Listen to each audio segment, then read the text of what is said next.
Hello student, मैं आपका दोस्त अंकित इंडियन पॉलिटिक्स क्लास में आपका स्वागत करता हूं स्टूडेंट। तो हम लोग फंडामेंटल राइट्स पढ़ रहे थे।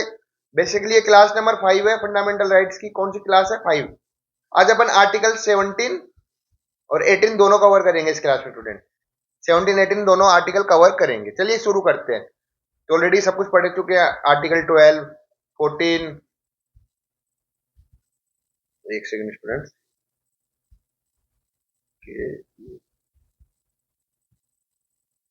आर्टिकल 15 भी कर चुके स्टूडेंट और 16 लास्ट क्लास में कवर किया। आज अपन 17 और 18 करते हैं। तो चलिए 17 शुरू करते हैं स्टूडेंट। ध्यान से देखिए। अब आर्टिकल 17 में आपको याद रखना है अबोलिशन ऑफ अनटचेबिलिटी। आप जानते कि जब देश आजाद नहीं हुआ था उससे पहले की अगर हिस्ट्री बताऊं मैं आपको, तो हमारे देश में अनटचेबिलिटी बहुत ज्यादा थी, है ना। छोटी कास्ट बड़ी कास्ट इसमें बहुत भेदभाव होता था। तो यहाँ से गवर्नमेंट ने इसलिए अबोलिशन ऑफ अनटचेबिलिटी किया। गवर्नमेंट ने बेसिकली कॉन्स्टिट्यूशन ने। अब अनटचेबिलिटी हर फॉर्म में एबोलिश्ड है। कोई भी फॉर्म में आप अनटचेबिलिटी को सपोर्ट नहीं कर सकते हो। It practice in any form is forbidden. कोई भी टाइप की प्रैक्टिस नहीं की जा सकती है अनटचेबिलिटी, पूरी तरह से बंद है। Untouchability is not defined in the constitution. अब अनटचेबिलिटी वर्ड कहीं भी डिफाइन नहीं है कॉन्स्टिट्यूशन में।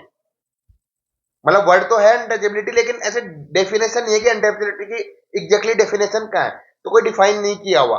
ये deliberately keep broad cover all manifestation. ये धीरे धीरे केसेस के हिसाब से आई है student. No exception is permit under article 17। कोई एक्सेप्शन है ही नहीं। आर्टिकल 17 में कोई एक्सेप्शन नहीं है। ये एक एब्सोल्यूट फंडामेंटल राइट है। क्या स्टूडेंट? ये एब्सोल्यूट फंडामेंटल राइट है। कौन? आर्टिकल 17। ये एब्सोल्यूट फंडामेंटल राइट है student. Available against the state as well as the private individual. ना तो स्टेट भेदभाव कर सकता है इसके अंदर, ना प्राइवेट इंडिविजुअल। कोई भी अनटचेबिलिटी को प्रैक्टिस नहीं कर सकता है। समझ गए स्टूडेंट?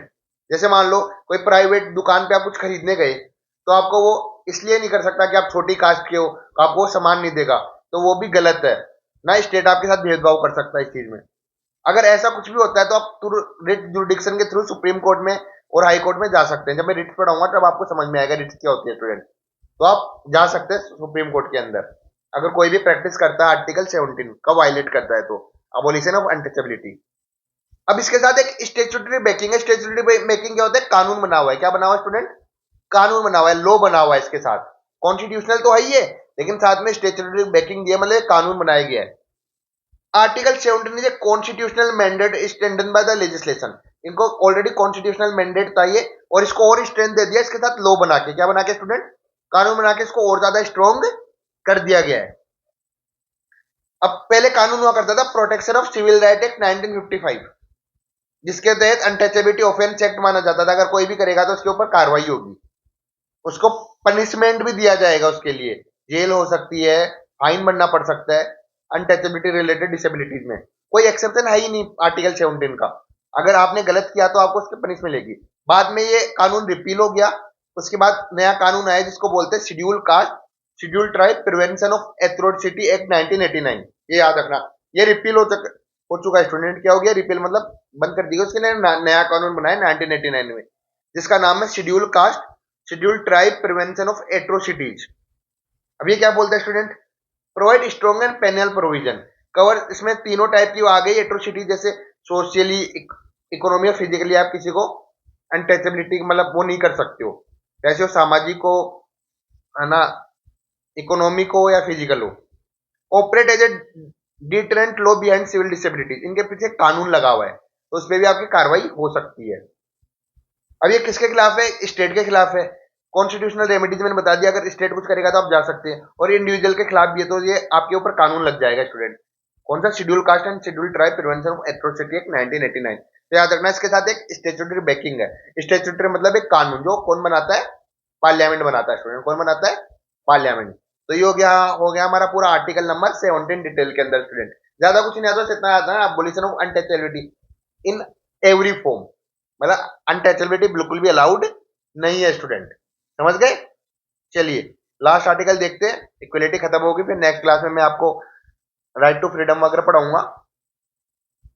तो चलिए स्टूडेंट आर्टिकल 18 देखिए। अब आर्टिकल 18 क्या? Abolition of titles. अब कौन से टाइटल्स की बात हो रही है? तो देखिए, आप जानते हैं पहले के टाइम पे राजा महाराजा रहते थे, सोशल हायरार्की चलते थे, उनको बड़े बड़े टाइटल दिए जाते थे। तो एबोलिशन कर दिया गया कि आप कोई टाइटल यूज नहीं कर सकते। Prevent creation of artificial social hierarchy create नहीं करनी उनको। जैसे आप जानते हैं ना, जैसे बाहर के राजा होते थे, जैसे फ्रांस में लुइस 16, फिर उसका बेटा लुइस 17, लुइस 18, तो एक हियरार्की चलती थी, तो वो टाइटल अब यूज नहीं कर सकते इंडिया में। एम अपहोल्ड इक्वलिटी चाहते हो, डेमोक्रेटिक इथोस चाहते हो, मतलब देश सबके लिए बराबर हो, ऐसा नहीं हो कि उसके टाइटल से उसको ज्यादा इज्जत मिल रही हो। Ensure state is based on the merit not lineage, है ना। स्टेटस कैसा होगा इंसान का, मेरिट पे, कि भैया उसने अगर कुछ अच्छा काम किया, अच्छे नंबर लेके आया, अच्छी जॉब है, तो उसको मिलेगा ना, कि ऐसा नहीं कि भैया उनका परिवार बहुत खानदानी था तो उसका अकॉर्डिंग चल रहा है, तो वो टाइटल यूज नहीं कर सकता। State shall not confer any title, है ना। अब title use for political appeasement और डायनेस्टिक रिवाज प्रोहिबिटेड। पहले क्या होता था, टाइटल दे दिए जाते थे पॉलिटिकल अपीजमेंट के लिए। पॉलिटिकल अपीजमेंट क्या होता है, खुश करने के लिए, सामने वाला खुश हो जाएगा टाइटल देख के, तो वो चीज नहीं है। और डायनेस्टिक रिकॉग्नाइजेशन भी प्रोहिबिट है, कि जो राजा महाराजा का चलता गया तो उसको भी प्रोहिबिट कर दिया गया है। Ensure governance based on merit not inherited. अब गवर्नेंस किस पे मिलेगी, मेरिट के ऊपर, जो मेरिट लाएगा, एक किसी को फालतू की प्रिविलेजेस नहीं दी जाएगी। लेकिन कुछ जगह टाइटल्स अलाउ है, किस किस में, एकेडमिक टाइटल अलाउड है, जैसे पीएचडी जैसे डॉक्टर लगा दिया जाता है, वो अलाउड है वो टाइटल। मिलिट्री टाइटल और रैंक पे अलाउड है, जैसे सूबेदार होता है, ब्रिगेडियर होता है, कर्नल होता है, वो टाइटल भी अलाउड है। गैलेंट्री अवार्ड भी हो सकते हैं, जो भी उनको मिलते हैं, जो अपने सीने पे लगाती है आर्मी वाले। और नेशनल अवार्ड, जो पद्मा अवार्ड्स वगैरह, वो भी अलाउ है टाइटल के रूप में। These are merit based. ये क्या है, मेरिट बेस्ड, अगर अच्छा करोगे तब ये टाइटल मिलते हैं आपको, अदरवाइज ये टाइटल मिलते नहीं हो, कोई डायनेस्टिक्स नहीं है कि भैया अभी राजा को मिला, फिर इन फ्यूचर उसके बेटे को भी दिया जाएगा, ऐसा नहीं है। जो मिलिट्री टाइटल भैया जो अगर अच्छा करेगा उसको बनाया जाएगा, उसकी पोस्टिंग होगी। समझ गए स्टूडेंट, तो ये एक्सेप्शन है कुछ, जैसे 17 में कोई एक्सेप्शन नहीं था, लेकिन 18 के ये कुछ एक्सेप्शन है। समझ गए स्टूडेंट। अब देखिए आर्टिकल 18 का 2 देखिए, no citizen of India shall accept any title from foreign state. कोई फॉरेन स्टेट से कोई इंडियन कोई टाइटल एक्सेप्ट नहीं कर सकता। मान लो अगर बाहर के प्राइम मिनिस्टर, प्रेसिडेंट, किसी ने भी बाहर का इंडिया को किसी को टाइटल दिया, तो वो इंडिया में यूज नहीं कर सकता, उस टाइटल को एक्सेप्ट नहीं करेगा वो, क्योंकि इससे नेशनल लॉयल्टी और सोवरेनिटी की बात करते हैं। इंडिया क्या इंश्योर करता है कि नेशनल लॉयल्टी रहे और सोवरेनिटी रहे। अब देखिए स्टूडेंट, आपको मैंने बताया था कि आर्टिकल 17 में अगर कुछ गलत होगा तो है ना, उसको पनिशमेंट दी जाएगी। इसमें कोई पनिशमेंट नहीं होती, बेसिकली पेनल्टी होती है। कोई no criminal punishment prescribe, consequences withdrawn of the article. इसमें ये बोला जाता है कि जो भी टाइटल आपको दिया गया है उसको विड्रॉल कर लीजिए आप, बस वायलेशन नहीं होना चाहिए आर्टिकल 18 का। तो नॉर्मल इसमें कोई बड़ा पनिशमेंट नहीं है स्टूडेंट। तो आपको 18 और 17 समझ में आएंगे स्टूडेंट। तो ये हमारी फाइनली क्लास खत्म हो गई, राइट टू इक्वलिटी की पूरी। तो आर्टिकल अपने स्टूडेंट 5 क्लासेस में आर्टिकल नंबर 14 से लेके 18 तक डिटेल में कवर कर लिए। नेक्स्ट क्लास में मैं 19 से 22 तक लेके आऊंगा आर्टिकल्स। तो लाइक कमेंट करते रहिए, शेयर करना मत भूलिए स्टूडेंट। और कोई भी डाउट आ रहा है तो टेलीग्राम पे जुड़ जाइए, टेलीग्राम का लिंक आपको मिल जाएगा मेरी डिस्क्रिप्शन के अंदर। और कोई भी डाउट आता है कमेंट में टेलीग्राम पे पूछ सकते हैं। और सब्सक्राइब करना मत भूलिए चैनल को, अभी तक सब्सक्राइब नहीं किया है तो आपने। Thank you students.